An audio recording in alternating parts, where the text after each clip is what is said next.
దేవుడా, అందరూ real estate లో కోట్లు సంపాదించేసుకుంటున్నారు. నన్ను కనుక ఒక్క 10 ఏళ్ళు వెనక్కి తీసుకెళ్తే ఊపేస్తాను దేవుడా అని నాకు 2 crore అప్పు కావాలి. 18% ఇయర్లీ ఇంట్రెస్ట్ ఇచ్చేస్తా. మొన్న అమరావతి దగ్గర ఐనోల్లో ఎకరం 4 లక్షలు అన్నావు కదా, 50 ఎకరాలు తీసేసుకో. మరి వాటి దారి ఉండవు. దారి లేకపోయినా పర్లేదు, రేపే డబ్బులు కడుతున్నారు, రేపే registration. The state of Andhra Pradesh is readying itself for the inauguration of its capital city at Amravati on October 22nd. సూర్యాబాయ్, మొన్న నీ 50 acres పూలింగ్ కి వెళ్ళి 50,000 square yards residential, 10,000 square yards commercial plot వచ్చినాయి. పెద్ద కంపెనీ వాళ్ళు గజం 50,000 అడుగుతున్నారు. సరే, 50,000 కి అమ్మేసే. పెద్ద కంపెనీ వాళ్ళు అడుగుతుంటే పెరుగుతుందేమోరా, అమ్మేస్తానంటావేంట్రా?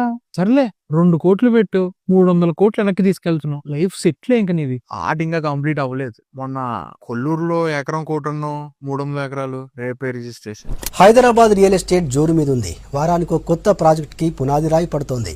రాష్ట్ర విభజనకు ముందు ఒడిదుడుకులతో ఆన్ గోయింగ్ ప్రాజెక్టుల్లో ఉన్న ఫ్లాట్స్ అమ్మడమే కష్టంగా ఉండేది. కానీ ఇప్పుడు డిమాండ్ అంతకంతగా పెరుగుతోంది. ఇప్పుడు కొల్లూరులో ఎకరం 20 crores కి వెళ్ళిందిరా. అవునా?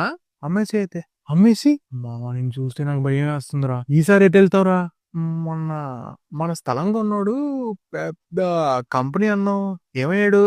ఇంకేమవుతాడు? గజం 50,000 పెట్టుకున్నది, ఇప్పుడు 10,000 అమ్ముతానని ఎవరు రావట్లే. సరే, గజం 10,000 చెప్పున మన దగ్గర ఎంత డబ్బు ఉందో మొత్తం అంత పెట్టి 60 లక్షల గజాలు. అమరావతిలో 5 to 10% ల్యాండ్ నీదే అవుతుంది. కానీ క్యాపిటల్ వైజాగ్ అంటున్నారు, నువ్వేమో అమరావతిలో కొంటున్నావు. Amravati land prices have spiked as the Chief Minister has made it clear establishing the new capital for Andhra Pradesh will be a priority for his government. నీ అమరావతి ల్యాండ్ వాల్యూ 5 times పెరిగిందిరా. 30,000 కోట్లు, 29,500 కోట్లు. 500 కోట్లు తగ్గించారా? 10 కోట్లు వడ్డీ కట్టు, ఇంకొక 400